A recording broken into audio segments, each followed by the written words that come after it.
Hey, Chopper here from LaxRatz, and we have got the man, Jimmy Borell, with us today via Zoom. Jimmy, it's a chance to get a look at the man behind the legend. Hey, people see you out there coaching. Why don't you take us back to the East Coast to little Jimmy and how you got started in the Lax? Well, thanks for having me. Pumped to see you. I wish my hair was as luscious as yours right now, but I'll get there. I'll have to share some old pictures of the line mane.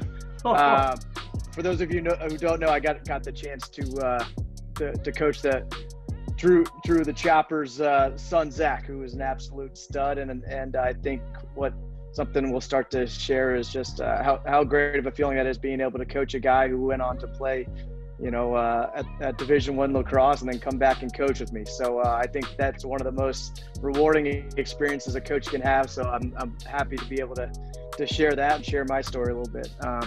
So I'm not necessarily from a lacrosse hotbed. Northern Virginia is more of a football town. So I kind of grew up playing every sport imaginable: basketball, soccer. I made it through half a season in baseball, but that wasn't for me. But was able to play football in middle school and then eventually track. And then finally, I'll never forget, it was the day before tryouts, my sophomore year of high school. I was in the backyard with some of my football buddies and a couple of guys who played lacrosse. And, we picked up a stick, and I was planning on running track that spring. And my buddies were like, "Hey, yeah, you're not bad. This is pretty fun. It's like football with sticks. You might like it."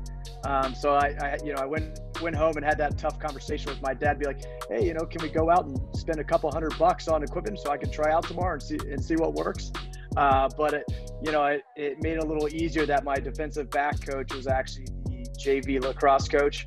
So that kind of made me feel a little bit more comfortable than obviously having a bunch of friends who were multi-sport athletes. So, I tried out for it.